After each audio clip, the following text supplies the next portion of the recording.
Queridos amigos y amigas de la Corporación Cultural Artistas de la C, bienvenidos a un programa más que hemos denominado Butaca Cero, donde conversamos con creadoras y creadores, gestores y gestoras culturales y artistas de la región del Biobío y también a nivel nacional. Quisiera contarles que en esta oportunidad, si usted en alguna oportunidad andaba a hacer camino a Talcahuano y ha pasado por la población de Navisur, allá hay una escultura amarilla. Si ha ido a Talcahuano también y ha pasado cerca del cementerio número 2 de Talcahuano, y hay una escultura también ahí grande, no sé si usted lo ha ubicado. Si va al parque, aquí al parque de Concepción, hay unas araucarias grandes y también hay una obra azul también que indica el sector donde estuvo un centro de detención durante la dictadura. Bueno, con la autora vamos a conversar hoy día, Sana Santander, bienvenida a esta conversación con nosotros, con Artistas del Acero, y te quiero agradecer obviamente que nos haya acompañado y que nos cuentes un poco toda esta, que son poquísimas las que nombré de esculturas, sé que son muchas esculturas públicas que tú tienes, y que conversemos sobre ella y también sobre tu labor como escultora y también como curadora, que un tiempo fue de la Universidad de Concepción. Bienvenida. Muchas gracias, Arnoldo. Cuéntame, ¿cómo partiste la escultura, tú, Sandra? ¿Cómo se te ocurrió? Mira, ha pasado tanto tiempo que ya esto como que se diluye en el tiempo, pero podría señalar que en la Universidad de Concepción, donde estudié licenciatura en arte, ya en el ejercicio del arte se fue definiendo mi interés por la escultura. Y ya, bueno, ya casi al terminar la carrera, tomando la especialidad, había que elegir, ¿no es cierto?, entre pintura y otra.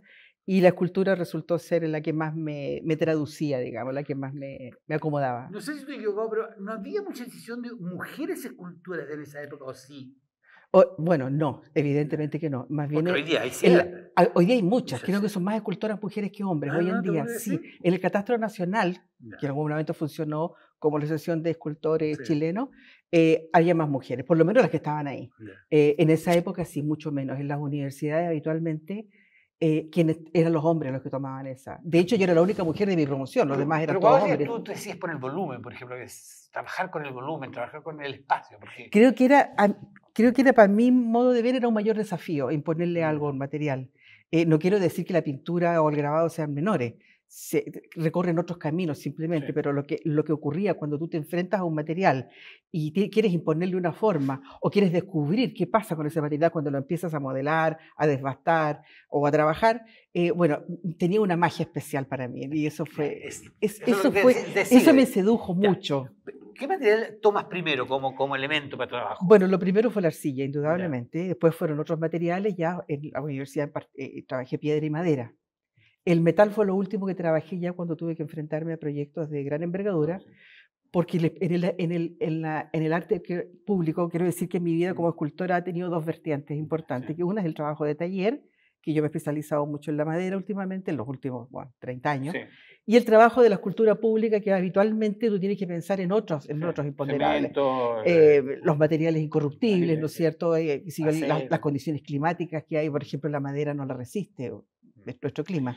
Oye, esa cosa, entre trabajar en tu cosa íntima, digamos, donde tú estás creando, a la obra, que generalmente son por encargo, la obra pública, ¿cómo haces esa transición al creador?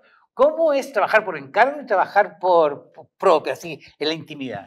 ¿O es un tránsito fácil? Bueno, la experiencia te lo hace un poquito más fluido, pero indudablemente que al comienzo, a pasar del formato ya pasa a ser otra manera de pensar. Tú tienes que dialogar con el espacio, con el entorno, con los edificios, es decir, con todo lo que tienes ahí. Y en la escultura de taller tú eres absolutamente libre para hacer lo que tú quieras. Y además trabajar con un equipo. Es una libertad que uno, claro, aprovecha y disfruta, ¿no? Y luego la escultura pública tienes que trabajar con un equipo y tienes que trabajar, que tú puedes tener una idea muy grandiosa, muy fantástica, pero resulta que el ingeniero te dice, no, el material no va a resistir lo que usted quiere hacer, y hay que achicarse, y hay que modificar, etcétera. Bueno, también es un ejercicio. Digamos que en la escultura pública Jaime te ayudó montones porque te ayudó tu marido de... Tengo un brazo derecho y un partner ahí técnico que te ayuda de una fidelidad y de una lealtad, pero invaluables. Eso es maravilloso. Sí. Oye, en este proceso que tú vas creando, digamos, ¿cuál fue la primera vez que tú descubres que quedas conforme con la obra, digamos? Cuando te admiras y la disfrutas distanciándote de ella, porque uno se involucra, obviamente, es muy difícil. ¿Tú sentiste en algún momento eso? Mira, siempre cuando la termino, Ya. quedo como, bueno, no sé, la última siempre es la que más Ah, te, obvio, que la más te última que vuelve. hiciste siempre dices, ya, aquí, ya. Pero pasa el tiempo, tú vas cambiando, tú vas modificando también y con el tiempo, claro, le harías modificaciones. Sí. Yo, si volviera atrás, yo he hecho 18 proyectos para espacios públicos ya. 18 ya 18. entre proyectos públicos para empresas y también para los Para derechos empresas, para el humanos. Estado, para horas por encargo, horas por concurso. Contarle también a nuestro público que la obra del memorial que está en el Parque Bicentenario también es tuyo, digamos. También es mío, sí.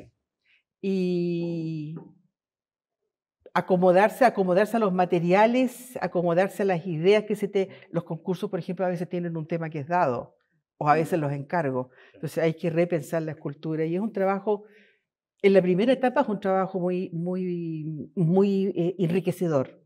Después viene toda la etapa de las cosas técnicas que siempre son, para mí como artista, son un cacho porque te van Sí. poniendo como ciertas cortapisas que tú No las quisieras, tengo. no siempre las consideras. Sí, obviamente. Pero dentro de volver a la pregunta, aquella primera exposición tuya, ¿te acuerdas de la primera exposición? Muy poco, 40 años ya. Pero no, pero hace 40 años no es nada. Pues. 40 años Oye, no es pero nada. ¿cuál fue tu primera exposición a propósito que no? Fue escultura en madera, que fue la exposición que hice para mi examen de grado. La hice en el Instituto Norteamericano, Ya. a mediados de los 80 fue eso. Ya. Y luego trabajé mucho la arcilla. Hice una serie de cuerpos humanos con mucha influencia. Había ido a visitar grandes museos y Rodin me hizo ojitos, me hizo clic. Y bueno, y mucha influencia de Rodin. Trabajé mucho la figura humana.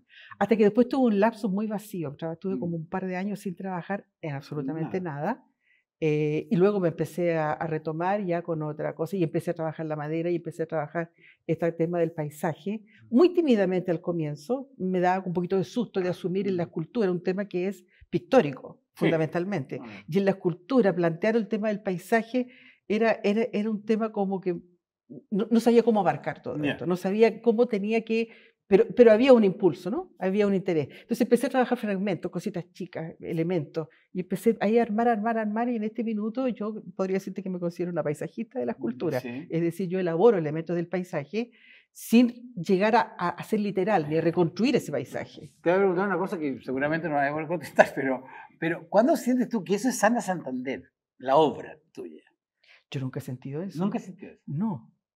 Nunca he sentido eso. O sea, la obra habla por sí misma, ¿cierto? No es una cosa que es una impronta tuya, digamos. Claro. Es o tu sea, creación, yo creo obvio. que de repente es el espectador, Porque es el otro el que puede mirar y decir, no, esto es de la Sandra. Sí, por eso digo, pero del espectador desde sabemos cuando veamos una sí. obra tuya que es tuya, digamos. Claro, ahora ya, claro, que yo Como he insistido, como, claro, hay Claro. grandes autores que sí tienen, para mí eso me honra Sí. y me gratifica mucho, pero yo de ver una obra y Santander, no, la hago simplemente. Oye, ¿cuándo decides tú hacer curatoría? Cuando estudiaste curatoría, me acuerdo yo, y decides estar en ese ámbito, porque también es muy complicado, muy complejo además. Y es otro conocimiento, sin duda. O sea, el ejercicio del arte te da una mirada sobre la obra de los otros, que en el fondo es hacer una lectura sobre la obra de otros.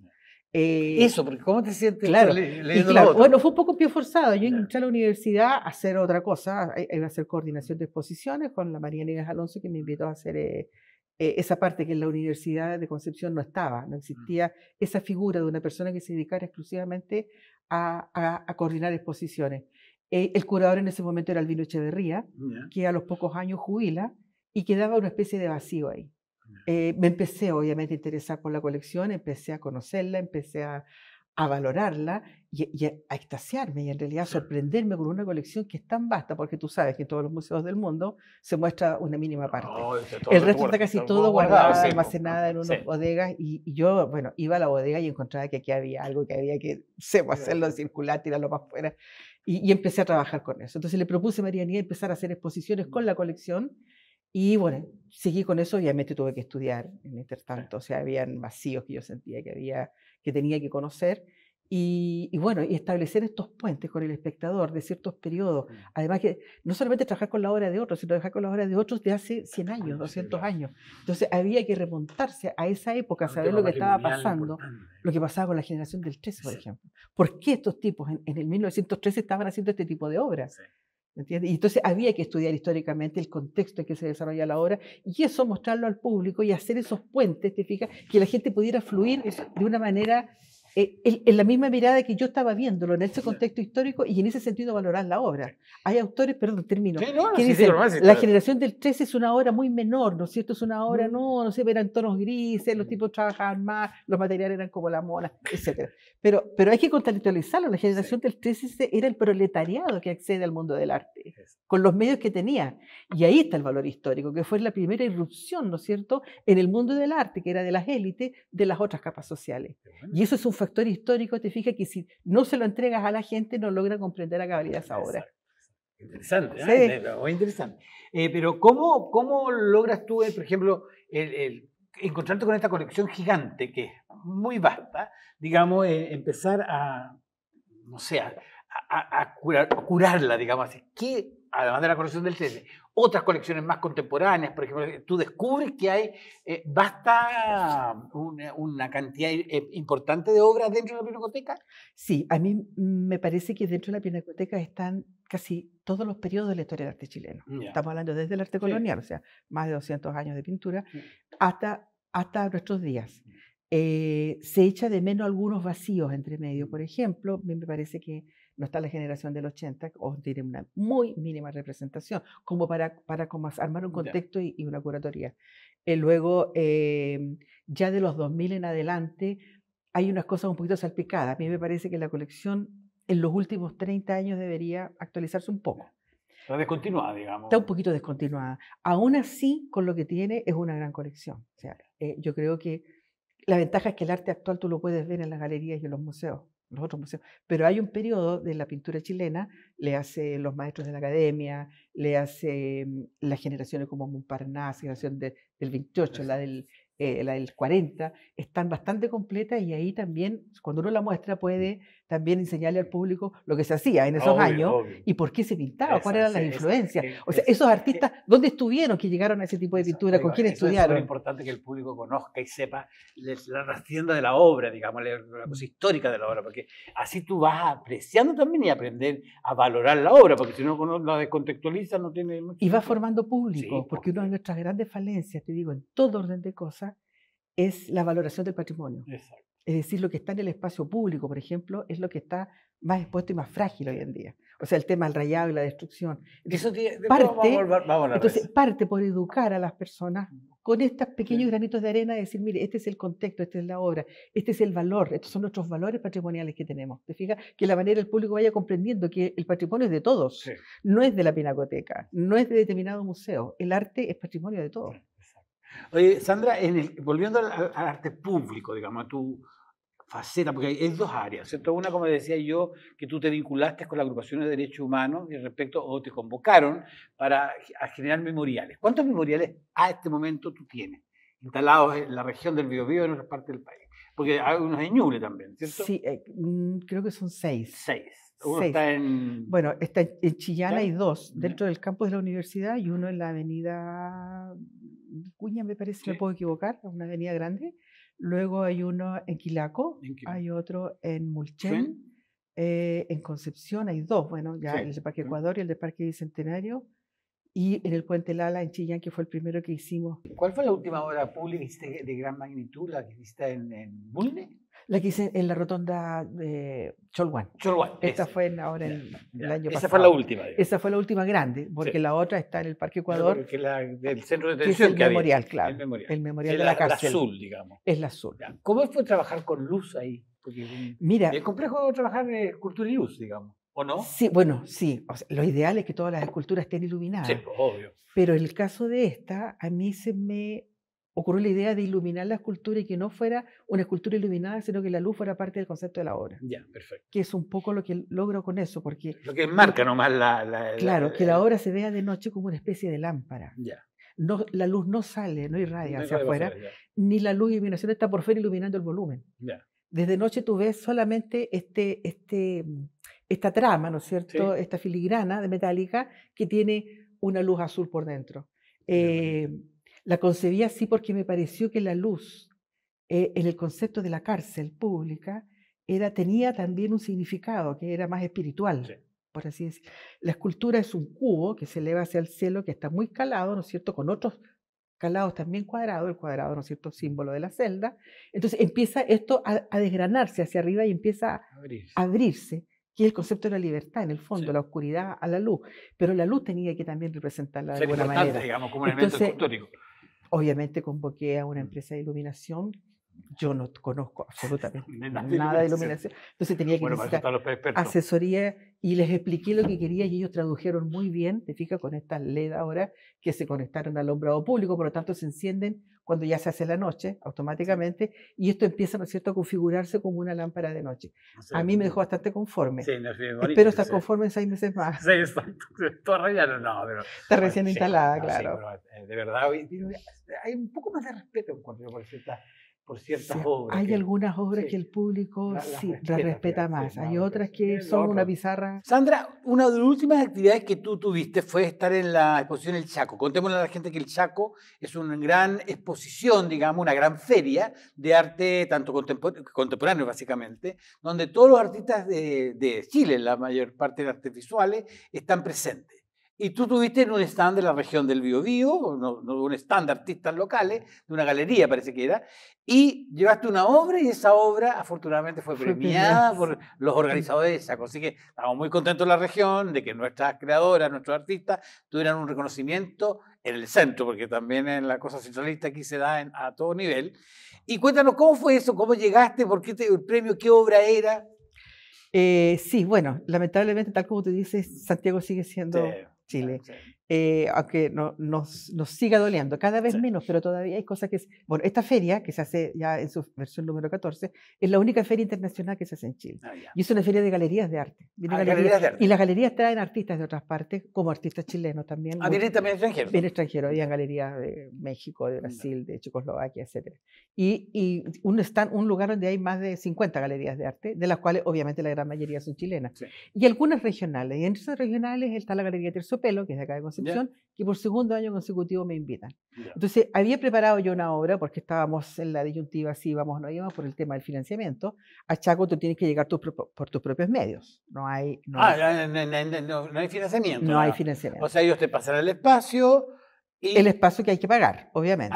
También. Sí, también, no, okay, nada es gratis. Nada es gratis en la vida. Y bueno, pero había preparado hasta ahora y a última hora salieron y dijeron, ya, ok, vamos, tenemos algunas regalías que nos está dando Chaco, alguna preferencia por ser galería regional, y vamos. Así que partimos, pusimos la obra. Yo no tenía idea que se daban premios. Yo tampoco, nunca, yo no supe. No sé si y me entero allá que los otros años también hubo, pero bueno, no tuvo la visibilidad, tal vez vaya a saber uno, pero bueno.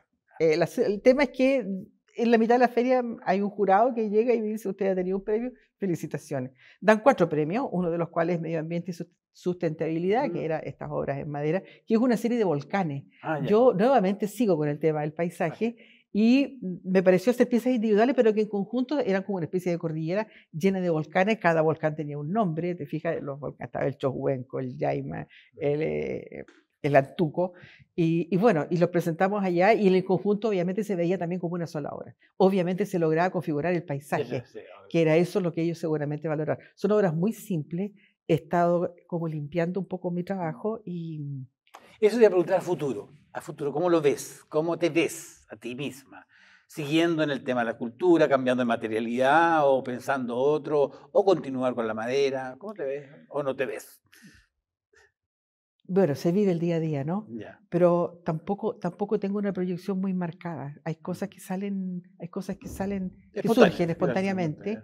Estoy con la madera, voy a seguir trabajando de momento en la madera, pero estoy también haciendo una configuración de mi obra que tiene que ver con abarcar el espacio de una manera diferente a como lo he hecho ahora. ¿Cómo ves tú, o cómo ves como escultora y como curadora, la realidad regional hoy día en las artes visuales, básicamente tanto en la escultura, que es tu tema, como también en otras áreas? ¿Cómo lo ves? ¿Te has sorprendido? ¿Encuentras que hay creadores que están aportando? ¿O ves no estancamiento, pero un quehacer lento, digamos? Porque tú eres curador y podrías perfectamente opinar. Sí, digamos. Perfectamente. Creo que nuestros artistas, las nuevas generaciones, están muy posicionados a los niveles de los artistas de todas partes del mundo. Creo que las redes sociales y las plataformas digitales les dan un movimiento y una circulación a una obra y un conocimiento también y una hermandad con otros artistas que les permite igualar lenguajes y igualar las propuestas. Y a mí me parece que ellos están en un muy buen nivel. Creo que una de nuestras grandes falencias es ese nivel con un público que es el público de a pie, el que visita las exposiciones y que siente una cierta desconexión con lo que está pasando con las propuestas de arte contemporáneo. Sí, sobre todo, sí, entonces yo creo que la formación de audiencia y formación de ese público es una tarea pendiente hoy en día. En eso estamos, yo creo, en incorporar al público y no entrar en una exposición de una propuesta que es muy disruptiva y no la entiendo, me voy.